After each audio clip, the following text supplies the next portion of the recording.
Hi, today I'd like to take the people who are new beginners to watercolour painting, people who haven't really painted very much before, through some of the basic techniques and some of the basic materials that you can use when you're starting with watercolour. I will talk about some of the basic materials you can use when you're starting with watercolour, especially brushes. And then I will talk a little bit about the basic brush strokes, and then to finish off I'll show you how to paint a very simple building surrounded by trees using these basic brush strokes that I will be explaining in a bit. The most important set of tools that a watercolour painter uses are his brushes. Perhaps you think you have to have a lot of brushes. Well, you don't. I actually only use two brushes when I paint, and it's these two here. I will explain how I use them in a minute. But you don't need to have a lot of brushes, as long as the brushes you have are not similar, meaning that if you have, you mustn't have too many big brushes, big round brushes, because, well, you only need one. You don't need too many small brushes because, again, perhaps you only need one. And you can use a big brush to paint thin lines anyway. So I've actually got 6 brushes which I use, and I will talk about them to you here. The first brush I've got here is, as you can see by its shape, a fan brush. This is where the hairs of the brush fan out from the shaft. This brush is made of hog's hair, so they're quite stiff, these hairs here. You can also get fan brushes made of nylon, which are very soft brushes. But the problem is with them, if you dip them into water, then the hairs tend to collect in 4 or 5 broad stripes, and you can't really use them for very much. But a fan brush made out of hog's hair is quite stiff, and it won't do that. The next brush is the Japanese hake. As you can see, it's a very large brush, a very broad brush. It's about 2 inches or 5 centimeters broad. It's made of very soft pony hair. It's used, well, you can paint with it, and you can also wet your paper with it. It's very good for wetting the paper and for varnishing your watercolors if you want to do that. This small brush here, this next brush, it's called a rigger. It's as you can see, it's got very few hairs compared to other brushes, but they're very long. And that means that you can paint very thin lines with this brush very easily. The rigger brush has got its name from the old English tradition of painting rigging on sailing ships, because you could get these very thin lines very easily. Another important thing with the rigger brush is that it's got to be a stiff brush. The hairs have to be stiff, otherwise it's difficult to get the thin lines out of the brush. You can also buy rigger brushes with sable hair. It's not because I'm against sable. It's just that sable is quite soft, quite a soft hair, and it's very difficult to get thin lines out of a rigger which contains sable hair. So I would recommend that if you're going to buy a rigger brush, then make sure it contains nylon hair or artificial hair. They are much more stiff than sable, and you'll find out it's much easier to use. The next brush is my all-round brush, and you can also see it is a round brush. The brush I have here is made of natural hair, but not sable. One always hears that sable brushes are the best for watercolour, but they're also the most expensive. So if you want to keep the cost down, buy another brush made of natural hair, which doesn't have to be sable, and I'm pretty sure you'll be quite satisfied with how it paints. This brush has number 12 on the shaft. It's not the largest one you can buy, But you've got to remember that the bigger the brush you buy, the more hairs it contains, and the more hairs a brush contains, the more difficult it is to get a point when you wet the brush.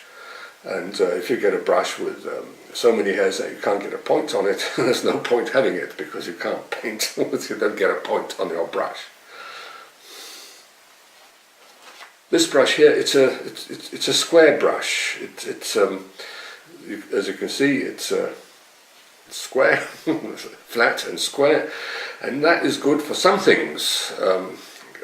If you want to paint broad strokes which are quite sharp in the corners and things like that, then a broad square brush is quite a good thing for it. I use it sometimes, but not quite so much. The two brushes I use most is my rigger brush and my round brush. There is another brush which I want to show you. It is an old toothbrush. Now you can say, well, is an old toothbrush, can one paint with an old toothbrush?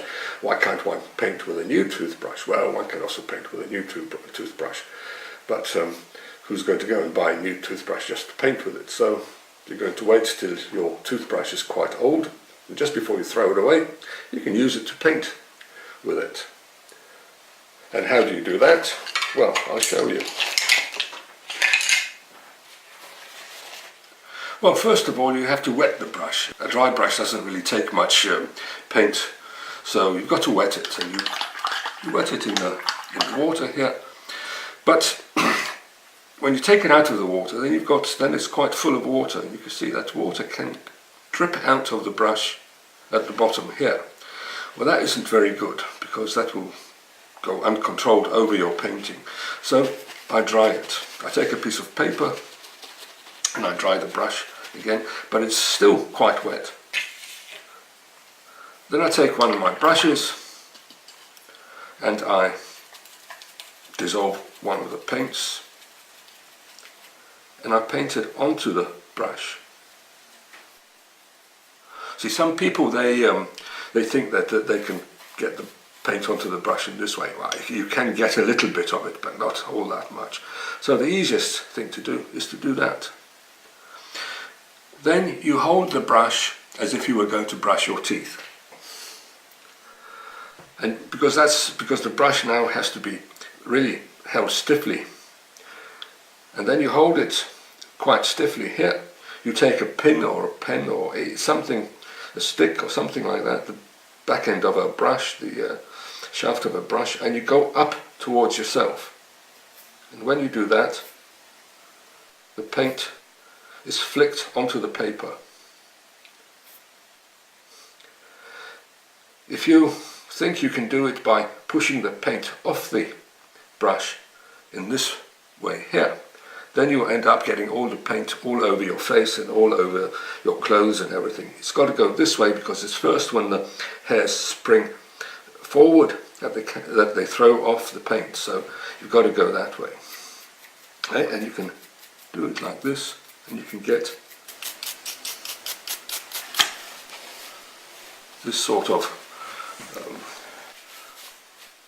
paint pattern on your paper. What you do with that, well, that's up to you. But now I've shown you how you use a toothbrush, and the next thing for you to do will be to find out where you're going to paint it. So this is my fan brush. Going into the water with it, and get some colour, some paint on it, and then I can paint some lines like this. And you can see here that the hairs are holding quite well. There are some white stripes in between where there are some holes in the brush, but mostly it gives a very broad line of colour. I can also use it in this way here, where I sort of with some strokes dabbed onto a piece of paper, and this, the pattern that comes out of this, it looks a little bit perhaps like leaves on a tree or a bush or something like that. So you can use this this brush for some weird trees. Some fan brushes contain just a very thin layer of hairs, and they give a little bit of a problem, because when you dip them into the water, then you can see what happens. The hairs separate quite a lot, and if you then get some paint on them, then you'll see what happens. See, they give some lines, but there is a wide space between the lines. Well, if that's what you need, then this is a perfect brush for it. But usually it's not a big advantage to have a brush like this. But again, if you can find something to paint with it, then it's the perfect brush. The large hake brush is very useful for wetting the paper, especially if you have a large piece of paper that you want to wet. You wet the brush, and then you can wet the paper, and so it goes quite quickly. Large brush, large areas get wetted in one go. That's fine. But you can also use this brush for painting. Here I would use the corner of the brush. I dip the corner of the brush into the paint, and then you can paint certain patterns on the paper with the corner. I've used this sometimes for painting trees, especially on large watercolours. This is so you can use the corners here, so you can paint this sort of pattern with colour on your paper.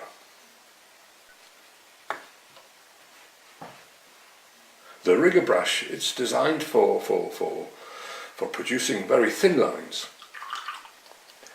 And you can see here, if I paint it like this, then I get some very thin lines out of it. But I can also hold the brush so that I can also hold the brush so that more of the hairs come in contact with the paper at one go. And you can see what happens now, especially if you're using paper which has got some structure in it. Then the line you're drawing becomes broken up, and you're getting some of the white paper coming through the line. And this is something which is very useful in watercolour, because a line full of colour is quite dead. And that is one of the reasons why when you paint you use paper with structure in it, because then you can use this structure when you're doing your lines, for example, or other patterns on the paper. The only brush that you can do the next lines is the rigger brush. See, you can do some squiggles and round lines and things like that. You can't really do that with any other brush. You've got to have a brush which gives you,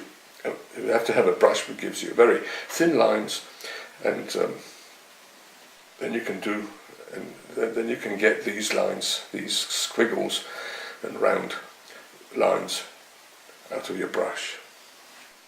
The next brush is my round brush. This brush has got number 12 on the shaft. It's quite large, but not too large. I can still get a point on the brush, and so I can paint quite broad lines on my paper. And if I paint these broad lines next to each other, then all the paint runs into each other, into itself, and I get quite an even layer of paint, which actually is called a wash. So I can use a wash. I can also use this brush for painting lines. I can paint thin lines if I hold the brush in a certain way and just use the end of the hairs. If I press a little bit more, I can get broader lines. I can hold the brush sideways to the paper and again get these lines where a little bit of dry paper comes through the paint. I can also use this large round brush as a fan brush. By holding the hairs in this way and spreading them out, then I have changed my round brush into a fan brush.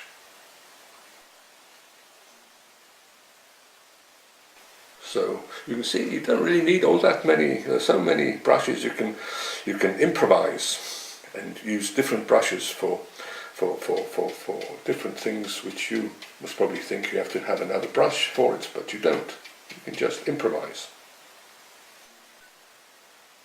You just have to hold the brush in the right way. You have to hold the brush by the hairs and spread them out, and then, well, you've got a fan brush out of your round brush.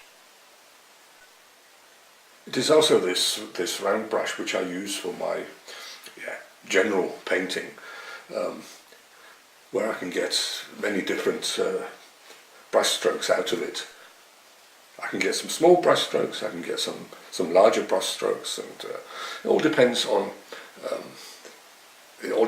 whether I have a point on the brush, and this is very important. If you lose your point on the brush, then buy a new brush, because you can't really paint if you don't have a point on the brush. But if you have a point on the brush, then you can get quite a lot of different brush strokes out of your round brush. You can also get these strange brush strokes where you start with a very thin line and then you press your brush down and you get a little bit broader line, and then you lift the brush up again and you get a thin, you end up with a thin line again.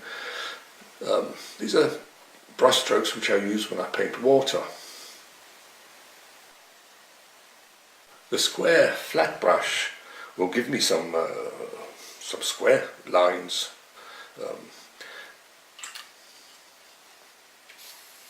Oh, I need some more paint.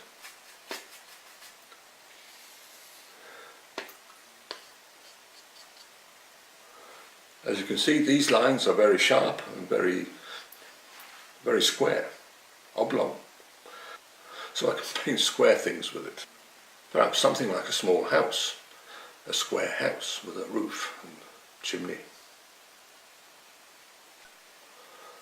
So I can use the different sides of this square brush to get different angles on the house. You can see when I make a line, then I just... It's not a brush that I use quite a lot, but I do have it in my collection of brushes. And another thing is, you can also use it as a fan brush. You can fan this brush out. Again, you can use it for grass and for other things, reeds, something like that. In watercolour painting, there is one brush stroke which is considered to be the most basic watercolour brush stroke. And it is a brush stroke which you do with your point of a brush. It's putting the brush onto the paper and dragging it towards yourself. It's like a big comma. And this brush stroke you can make, you can do it with large brush strokes, or you can do it with small brush strokes.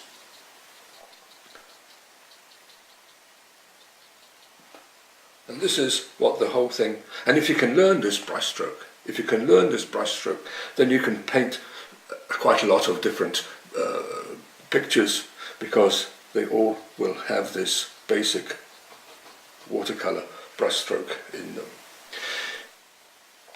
If you now continue with these brush strokes, but paint them much closer to each other, so close to each other that they run into each other, then you will see that you will end up with an area which is quite even in colour. Now this little area here, you can see how all the brush strokes run into each other and they end up with an even area. This is what one can call a wash. A wash usually is a much larger area, but this is the principle of a wash. You paint your brush strokes close to each other, so close to each other that they run into each other and give this even area. If you now continue with these basic brush strokes and paint them with a little bit of space in between them so they cannot always run into each other, then you're going to get some white areas in between the colour. And this is one of the ways of starting to produce structure. Okay, you can see above there was no white area in between the brush strokes, that everything ran into each other and gave an even area here. But here it is impossible for all these wet brush strokes to run into each other because there is some white dry paper in between them. And it's actually the white areas in between which are the important. It's not so much the colour, it's the white which gives you the structure in this area here. And this is the technique I have used for the next picture. Here is a picture which I've painted with exactly these basic watercolour brush strokes.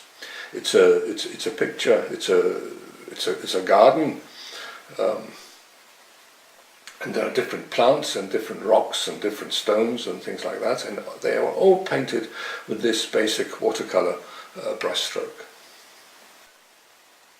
And here you can see how I've used the paint, the brush strokes, so there is some white in between the brush strokes, and it is this white which suggests the flowers.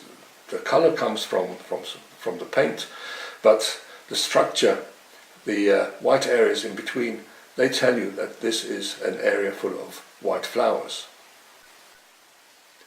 Trying to describe basic watercolour brushstrokes is rather difficult. I think the easiest way to show them or to explain them is to paint a little picture, and that is what I'm going to do now. I've got a sketch of a house and some trees on my paper, and this paper is going to be standing little bits at an angle when I'm going to be painting it. So here goes. Here I start by mixing the colours, and this house it's going to have a sort of a warm yellow colour. So here I'm going to mix a yellow and a red. So here I mix a cadmium yellow and a cadmium red. I start painting at the top of the gable here. You see, I start painting with very small brush strokes, and they are the basic watercolour brush strokes, but I'm painting them so close to each other that they all run into each other, because I want this area to be covered evenly with the same colour. You can see here that the why my watercolour paper is standing at a bit of an angle, because it is not natural for water and paint to run down the paper, and when it is standing at a bit of an angle, it sort of helps me a little bit by running down the paper. When I come to an area where I have more room, where there is more space, then I can use much larger basic watercolour brush strokes. And you can see again, I paint them right over each other, so all the paint runs into each other and gives me an even layer of paint. And I paint my wall colour all the way down to the squiggly line here, which shows me where the bushes are going to start. So I only paint it down to the bushes. I don't paint it over that line. Now I can let the paint on my paper dry, and while I'm waiting for it to dry, then I can mix a little bit of blue colour into my yellow colour and get a green colour. This is the colour I'm going to be using for the trees which are standing around the house. I now start painting the tree, and I start as before with some small brush strokes, but when I paint these brush strokes I have to make sure that they don't run together, otherwise it will give me a tree without any structure in it. So the idea is to paint these brush strokes so there is so there is dry paper in between them, so that I can get some structure in my tree. And this pattern that I'm trying to paint in the tree is very difficult, because which pattern do I have to paint? I mean, this comes with experience. This comes with the fact that I have painted quite a lot of trees before, and I have an idea how I want my trees to look. But if one hasn't painted trees before, then it's quite a difficult thing to do. The only advice I can give you is to try again until you find out which pattern of brush strokes you like to describe your tree.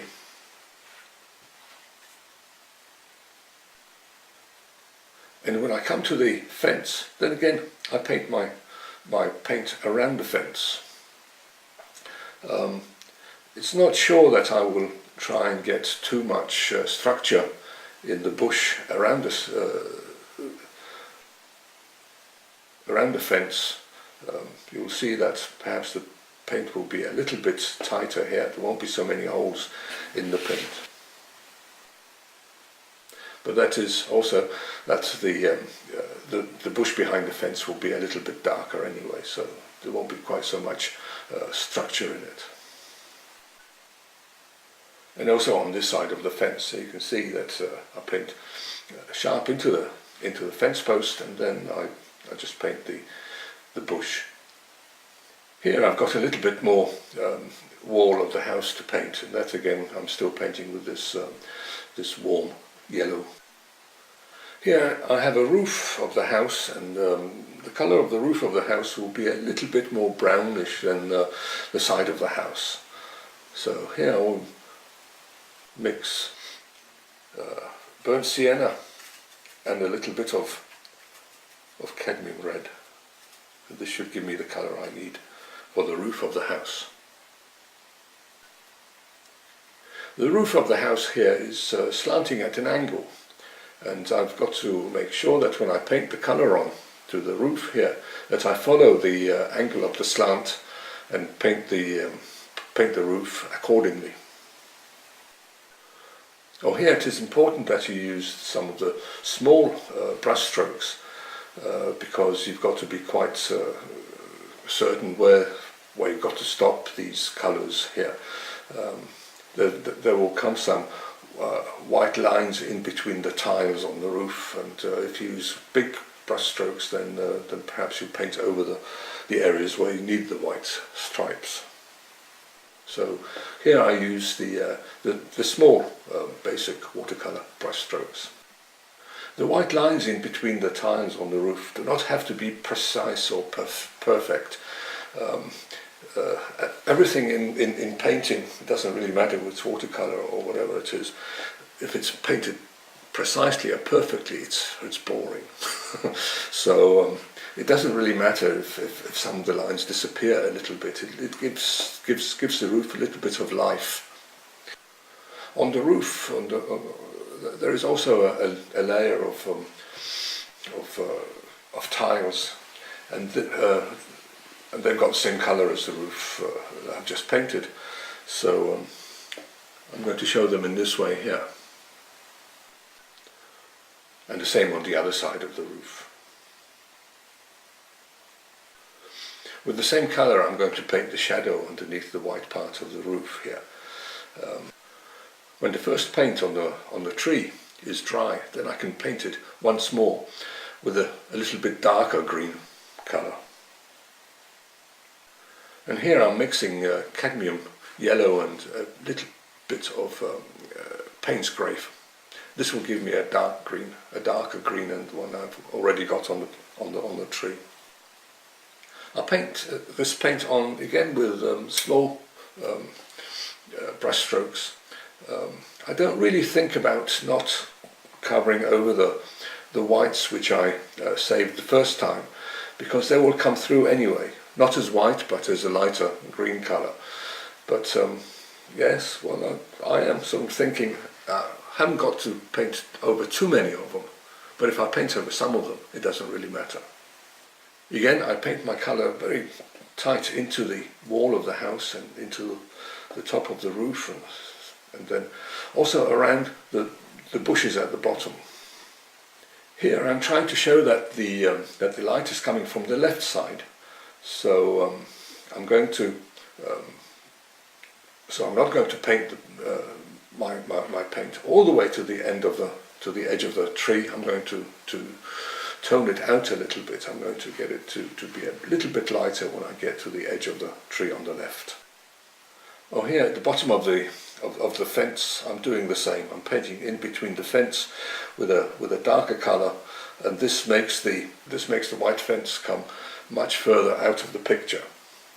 White against dark, that is one way to get depth in the picture. So here I'm painting the vegetation in between the fence post darker, and the light fence post come much further forward. The technique I'm using here is called layer on layer, which means that the first colour I used on my tree, the light green, that was the first layer. And now I'm using a darker colour, a darker green colour, to get some more structure onto the tree. And this second colour, the darker colour, is the second layer. But the important thing here is that the first layer has to be dry before you apply the second layer. This area here doesn't have to be very detailed, so I'm just using the rest of the green paint just to show that these are bushes standing in front of the fence, but they are not going to be detailed. So I'm just using some large basic watercolor brush strokes again, but they are not going to be very detailed. Now that this wall is dry, I can paint a shadow underneath the roof. So here I'm going to paint the pane of glass in the window, and again, because it's a small area and I'm using quite a big brush, then I'm going to be using the very small basic watercolor brush strokes. Here the brush strokes have to run together because I want to get an even layer of color to show this pane of glass. But you can see I don't paint all the way into the wall. There is a white frame around the glass, and this is suggested by the fact that I paint the pane of glass a little bit inside the area here. So the white area around the pane of glass, that is the frame of the window. Here again I'm just suggesting that there is a bush standing around the house. When the green paint that I've painted onto the trees is dry, then I can choose to paint an even darker green colour just in certain areas, just to show some holes in the bushes, or just to show some shadows in the bushes. And the more of that I do, the more life comes to the bushes and to the tree. I end the painting with a little bit of blue sky. It's a suggestion of a blue sky. There's just a little bit of blue around the top of the roof and the trees, and that is toned away from the house. Here you can see how the very dark colour painted right next to the wall of the house makes the house come forward, and the tree and the vegetation around the house go further back. And this is the secret of creating depth in a painting. Light things come forward, dark things go back. So if I want a house to come forward, I leave that as a light colour, and if there's a tree around the house, then the tree has to be darker and it'll go further back into the picture. Well, I hope this has been useful to you, and if you're starting with watercolor, that you will continue and try and get more and more information.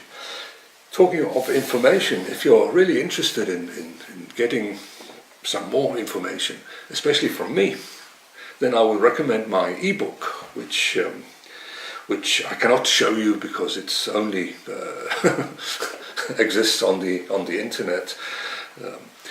But it's a book with 23 different chapters on how to paint watercolor. I call it learning by doing. So there are some exercises that you can try and get better by trying them. The book, it's quite cheap. It costs about $13, about €12, and if you decide you would like it, then you can buy it at my web page, which is www.aquarel.dk. The address will come here in a minute. And yeah, you pay the price for the book and I send it to you by email. So yeah, well, I hope this has been useful for you. See you again sometime. Hi.